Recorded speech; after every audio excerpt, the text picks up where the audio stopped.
Queremos refletir com você hoje em Efésios capítulo 6, versículo bastante conhecido para alguns cristãos. Para você que está nos visitando aqui pela primeira vez e ouvindo esta mensagem, tenho certeza que esses versículos bíblicos eles possuem recurso suficiente para que você e eu possa sair de uma situação difícil, de conflitos, de problemas, tá? Então, antes de ler Efésios capítulo 6, versículo 10, deixa eu dar uma explicação para você aqui, para que você possa entender o contexto do que vai ser falado aqui nesse momento, tá? Efésios era uma igreja que estava localizada em Éfeso. Éfeso era a capital da Ásia Menor, né? Então, Éfeso, ela já possuía nessa época cerca de 300 mil habitantes. E aí você imagina, 300 mil habitantes, quantas linhas teológicas, quantas filosofias de vida, quanto conhecimento já havia chegado ali nesta cidade. Mas essa cidade chegou um momento em que ela foi impactada pelo Evangelho. E aí, conta-se que alguns homens pegavam toda a instrução que eles tinham, segundo alguns livros, livros macabros, livros de fábulas, enfim, todos ficavam aterrorizados com aquele ensino que outrora era algo muito importante. Eles pegaram e queimaram em praça pública, tá? E Éfeso deu uma importância muito grande à palavra de Deus, e por isso que aquele lugar foi tão abençoado, aquele lugar foi assim alvo de um mover de Deus na sua época. E quando nós olhamos para essa carta à igreja de Éfeso, nós vamos olhar para quem escreveu ela. Quem escreveu essa carta foi o nosso irmão, o apóstolo Paulo. E como é que uma pessoa que estava acorrentado, preso, algemado, ele tem tanta inspiração para instruir uma igreja. E eu fico pensando qual o respaldo que esse homem algemado e preso tinha diante daquelas pessoas, porque elas poderiam pensar: poxa, esse homem é tão de Deus, e por que é que ele está preso? Né? Por que é que ele está sofrendo? Porque a avaliação que nós fazemos muitas das vezes é que só sofre quem não é de Deus, só passa por problema quem não pertence a Deus, quem não faz parte da instituição religiosa, né? Então, aí já é quebrado essa inverdade, né, que muitas das vezes é apregoada para a gente. Mas o que me deixa assim encantado é que ele começa a sua carta fazendo logo uma afirmação. Ele glorifica a Deus no capítulo 1, versículo 3, ele diz: bendito o Deus e Pai do nosso Senhor Jesus Cristo, que já nos abençoou com toda sorte de bênção espiritual na região celestial. E aí no versículo 3, Paulo ora pelas igrejas. Versículo 3, capítulo 3, ele traz uma instrução para o seu povo. No capítulo 4, Paulo vai falar da conduta do cristão. No capítulo 5, ele diz: não enchei-vos do vinho onde há dissolução, mas enchei-vos do Espírito. Cantem salmos, entoem hino espiritual, fale entre vós com salmos e hinos, e, enfim. Quando chega no capítulo 6, no versículo 1, nessa última carta aqui, ele dá instrução para os filhos. Filhos, honrem seus pais, para que os dias de vocês sejam prolongados. Pais, aí dá uma instrução aos pais: pais, não se irem contra os filhos de vocês. Senhores, aí ele começa a instruir também esse campo secular. Ele fala sobre um senhor segundo a carne. Bom, e aí, quando chega aqui no versículo 10, para mim, Paulo está dizendo assim, que tudo que foi explicado, tudo que foi orado, tudo que foi instruído, era para lhe dizer uma coisa: estamos em uma guerra, estamos num campo de batalha, estamos diante agora de forças, de resistências. E aí eu quero chamar a sua atenção agora, para que você saiba por que é que muita coisa não dá certo na sua vida. Por que é que muitos projetos estão parados, engavetados. Por que é que a coisa não anda, não vai para frente. Deixa eu falar para você. Efésios, capítulo 6, versículo 11 em diante. Versículo 10 diz assim: quanto ao mais, sede fortalecidos no Senhor e na força do seu poder, revestivos de toda a armadura de Deus, para poderdes ficar firmes contra as ciladas do diabo.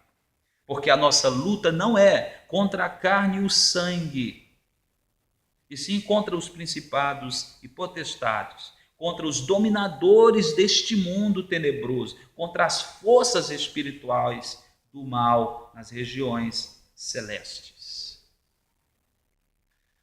Por que eu introduzi essa mensagem afirmando que muita coisa não deu certo até hoje, muita coisa está emperrada, não vai para frente nem para trás? Em primeiro lugar, porque eu tenho certeza que eu e você não conseguimos ainda ter a consciência de que constantemente estamos numa guerra.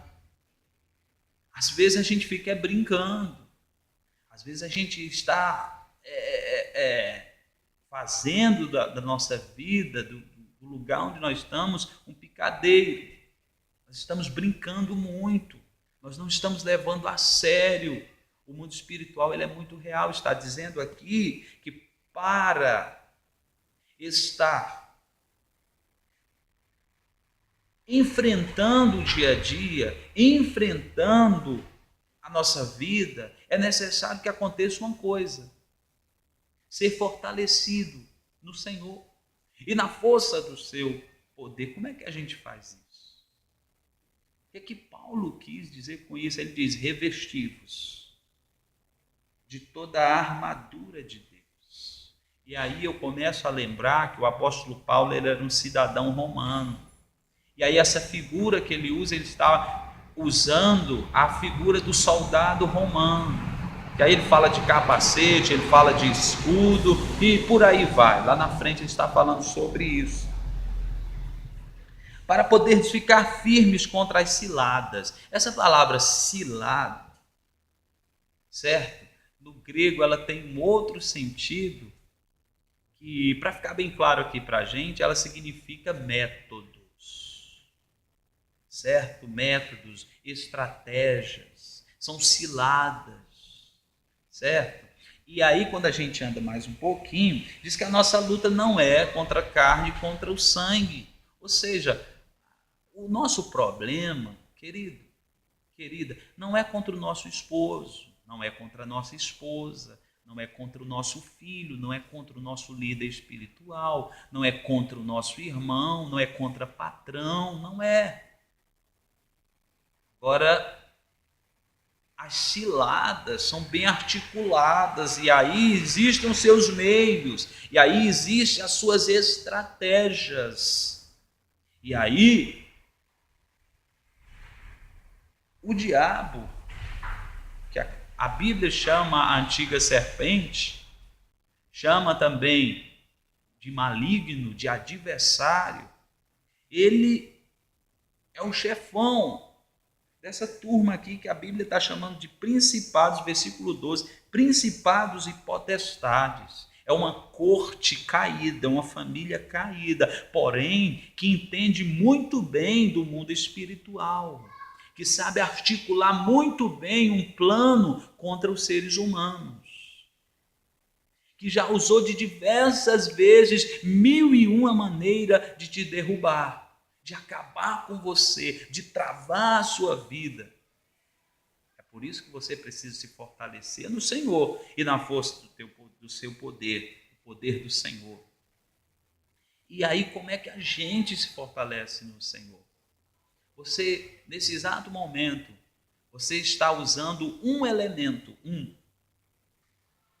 um dos elementos para estar sendo fortalecido, porque nesse momento você está bebendo da água da vida, a verdade, a palavra de Deus, que talvez não está acontecendo nada agora, talvez está tudo 1001 maravilha, mas vai chegar o dia mau. Está dizendo nesse mesmo capítulo que existe o dia mau. Para a gente ficar firme no dia mau, nós precisamos estar revestidos com a armadura de Deus.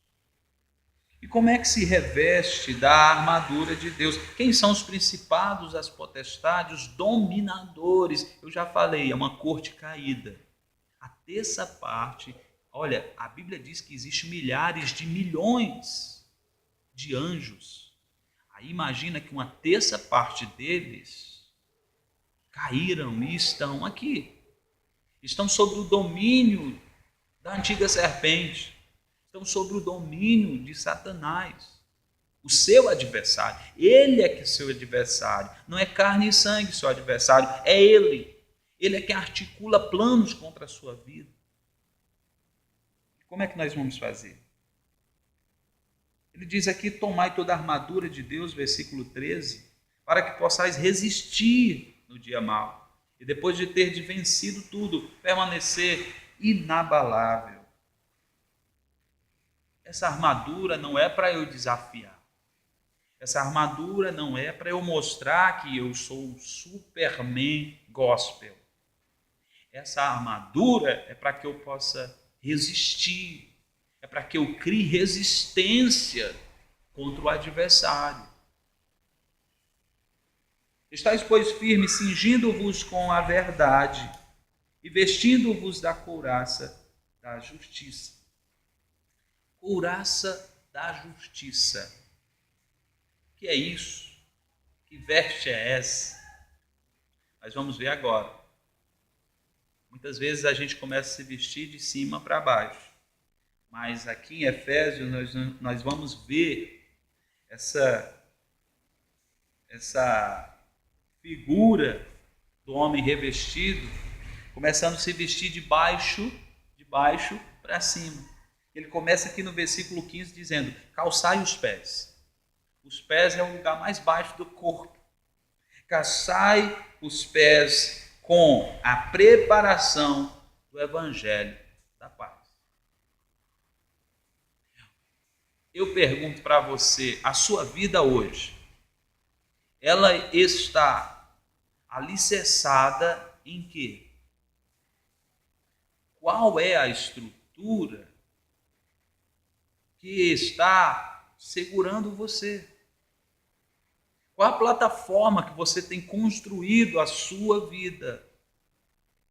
Se nós, queridos, estivermos consolidados na palavra de Deus, nós vamos ser comparados ao homem prudente, que construiu a sua casa sobre a rocha, que deram os ventos, as tempestades vieram, as enchentes bateram contra, mas a casa permaneceu de pé. Do contrário, nós vamos ser chamados nécios, vamos construir nossa casa na areia, e aí o primeiro vento que dá, a primeira chuva que der, ela desaba. Eu não entendo por que é que tanta gente tem dificuldade em crer nas promessas de Deus, em ter o hábito de comer isso aqui logo pela manhã, e pelo menos ler um versículo, eu sou o caminho, a verdade e a vida, que são coisas fundamentais na vida do cristão, João 3,16, porque Deus amou o mundo de tal maneira que deu o seu Filho unigênito para que todo aquele que nele crê não pereça, mas tenha vida eterna. Pessoas que têm dificuldade, elas preferem fazer o quê? Elas preferem ir para a igreja para assistir um espetáculo gospel. Isso não firma cristão. Isso alimenta a emoção de quem está buscando coisas palpáveis. E quanto a palavra está dizendo que não tem nada a ver com carne e sangue, não tem nada a ver com matéria. A batalha é no mundo espiritual, é num lugar chamado região celeste. Aí a pessoa fica se alimentando de emoção, de coisas. Quem tem ouvidos, ouça. Calçai os pés com a preparação do Evangelho da Paz. Como é que está o seu devocional? Você está se apegando à palavra de Deus? Você está preparando, você está analisando com cuidado as Escrituras. Como é que você está analisando? Você está ruminando, você está esmiuçando o que está nas entrelinhas, você está tirando dúvidas com o pastor, com o teu líder. Como está o seu ensino da palavra? Estão te ensinando, estão te acompanhando? Sua vida está firmada nesse fundamento? E aí no versículo 16 ele diz que nós precisamos embraçar o escudo da fé. Essa fé que não vem de nós mesmos. Essa fé que é oriunda daquilo que a gente ouviu um dia. A fé que vem pelo ouvir e ouvir a palavra de Deus. É essa fé que, se nós observarmos o que Jesus falou sobre ela, ele disse que ela pode ser do tamanho de um grão de mostarda, que nós vamos poder estar removendo as montanhas que estão diante de nós, os montes de problema, as montanhas de medo, de preocupação, de ansiedade. Nós vamos fazer dela o nosso brinquedo. Me entenda, me permita falar assim. Mas se a minha fé e a sua fé for do tamanho de um grão de mostarda, nós teremos sim a capacidade, o potencial de remover essas coisas da nossa vida. Por isso que nós precisamos tomar posse desse escudo da fé. Fé que nos foi dada. A fé no Senhor Jesus, a fé nas Escrituras. Aí ele diz que isso apaga todos os dardos. São dados mesmo, dados inflamados do maligno. Esses dardos que é jogados na nossa mente, a seta que voa ao meio-dia, que chega sem pedir licença, que não bate a porta, mas entra direto aqui na nossa cabeça. É por isso que quando segue no versículo 17, ele diz: tomai também o capacete da salvação. E a espada do Espírito, ele diz que é a palavra de Deus. Querido irmão, eis aqui a tua arma. Eis aqui a tua força. Eis aqui aquilo que vai te firmar em Deus.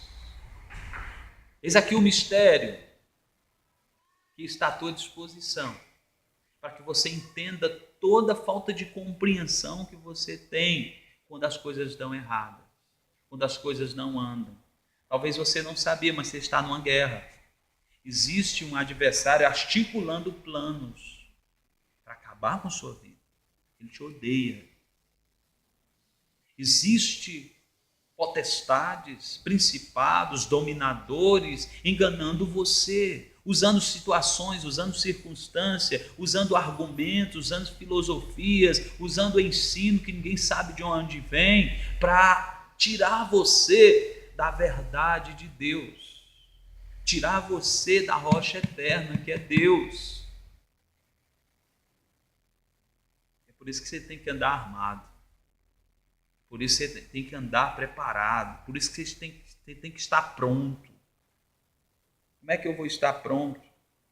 Com toda oração e súplica, orando em todo o tempo no Espírito. Para isto vigiando com toda perseverança e súplica por todos os santos. Com toda oração e súplica. Oração é esse estilo de vida que eu tenho, que eu posso adquirir no meu devocional.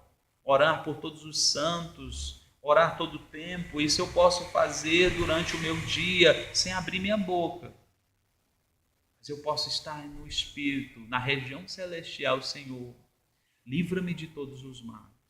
Me dá livramento no dia de hoje. Senhor, abençoa a minha casa. Dá livramento à minha esposa, ao meu esposo, ao meu pastor, os irmãos da igreja. Abençoa aquele irmão que está com dificuldade financeira.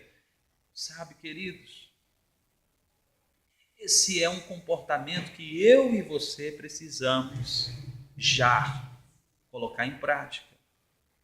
Colocar isso como um hábito. Vamos lutar por isso. Vamos lutar porque o inimigo não brinca, as potestades não brincam, eles estão aí muito bem organizados para destruir, roubar, matar e destruir eu e você. Mas nosso Deus está hoje nos ensinando para que a gente possa se fortalecer nele, para que a gente possa hoje buscar mais dele, e à medida que a gente busca, a gente encontra. À medida que nós nos aproximamos, Deus se aproxima da gente. É uma via de mão dupla. Eu vou, Deus vem. Eu invisto tempo e Deus investe em mim. Entende? Glória a Deus que você está entendendo. Louvado seja o nome do Senhor. Então, querido, saiba, nós estamos numa guerra, tá? A vida não é um mar de rosa. Quem disser isso para você, está te enganando. Não está sendo real. A vida é cheia de desafios. Nós temos aqueles momentos, graças a Deus, de júbilo, gozo na alma, mas alegria plena nós só vamos ter num ambiente onde choro nunca mais ninguém vai ouvir.